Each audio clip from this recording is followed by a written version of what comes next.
जल तीर्थों की अविरलता एवं निर्मलता के लिए संकल्पित संगठन गंगा समग्र हरियाणा प्रांत की योजना बैठक 18 मई 2025 को धर्मनगरी कुरुक्षेत्र में स्थित गीता ज्ञान संस्थानम परिसर में होगी। बैठक दोपहर 1 बजे से आरंभ होकर शाम 6 बजे तक चलेगी। इसके बाद ब्रह्मसरोवर पर शाम 6:30 बजे गंगा आरती के साथ संपन्न होगी। उक्त जानकारी देते हुए हरियाणा प्रांत के गंगा समग्र के संयोजक सतपाल शर्मा ने बताया कि बैठक में गंगा समग्र के राष्ट्रीय संगठन मंत्री रामाशीष जी का मार्गदर्शन होगा। सुविख्यात संत एवं गीता ज्ञान के मर्मज्ञ स्वामी ज्ञानंद जी महाराज का आशीर्वाद एवं विश्व हिंदू परिषद के उत्तर क्षेत्र के संगठन मंत्री मुकेश जी का भी सानिध्य मिलेगा।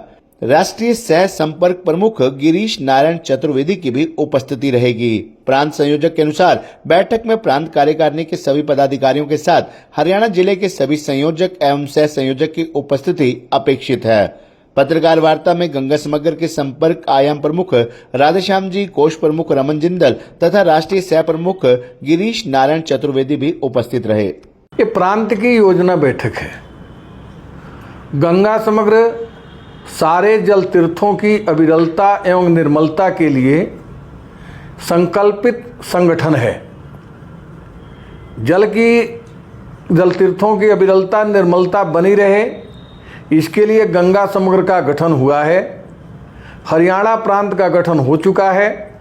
हरियाणा प्रांत के कार्यकर्ताओं की एक योजना बैठक, जिसमें वर्ष की हम योजना बनाएंगे कि जल संरक्षण के लिए, जल तीर्थों की अविरलता निर्मलता की जागरूकता के लिए हम क्या क्या करने वाले हैं, उसकी योजना बनाने के लिए ही ये बैठक है।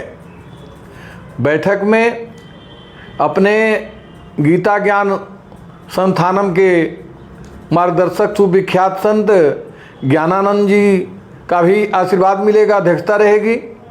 हमारे गंगा समग्र के राष्ट्रीय संगठन मंत्री, बहुत पुराने प्रचारक हैं, रामाशीष जी का मार्गदर्शन होगा तथा विश्व हिंदू परिषद के उत्तर क्षेत्र के संगठन मंत्री मुकेश जी का भी सानिध्य मिलेगा।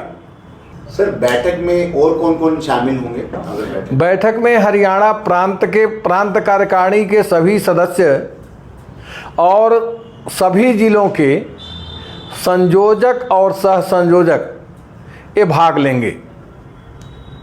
अगर सर गंगा समग्र की बात करें, कितने वर्षों से काम कर रही है नदियों की स्वच्छता और निर्मलता को लेकर? एक गंगा समग्र का गठन 2012 में हुआ था, लेकिन 2020 तक केवल गंगा बेसिन में ही हमारा कार्य था और संघ के ही पदाधिकारी इसको चलाते थे।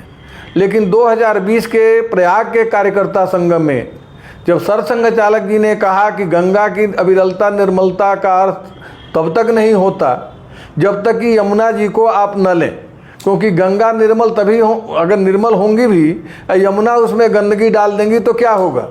तो गंगा की निर्मलता के लिए यमुना आदि सारी नदियों को भी लेना पड़ेगा।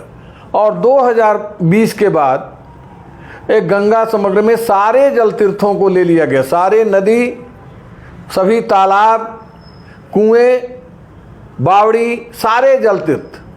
और जल संरक्षण का उद्देश्य, जल को बचाया जा सकता है, बनाया नहीं जा सकता, और यह जल बचाना जागरूकता से ही संभव है।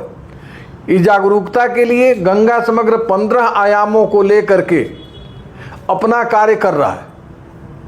वो 15 आयामों के जो प्रमुख हैं वो सभी आयामों के प्रमुख रहेंगे और सभी आयामों का मुख्य उद्देश्य है कि जल की निर्मलता और अविरलता बनी रहे। हमारा ध्येय वाक्य है अविरल गंगा, निर्मल गंगा, निर्मल यमुना, निर्मल सरस्वती। सर, अक्सर होता है कि जितनी भी नदियां हैं, कुएं हैं, जैसे आपने बात की, कहीं ना कहीं आम जन जागरूक नहीं है उनकी स्वच्छता को लेकर। अगर हम कुरुक्षेत्र की बात करें, कुरुक्षेत्र में कई प्रसिद्ध सरोवर हैं, विश्वविख्यात मेले लगते हैं, लोग वहाँ स्नान भी करते हैं और वहीं कपड़े भी धोते हैं। तो ऐसे लोगों को जागरूक किया जा रहा है कि जी हाँ, तालाबों की पवित्रता को बनाए रखें सरोवर। ऐसा ही इसके जागरूकता के लिए ही ये संगठन है।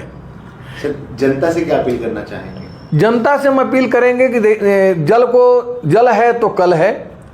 जल का संरक्षण जिस तरह से हम करें, जल को प्रदूषित न करें, जल को बर्बाद न करें, क्योंकि हमने तो जल बोतल में देखा, नदियों नालों में देखा है। आने वाली पीढ़ी कहाँ जल देखेगी, ये समस्या खड़ा हो।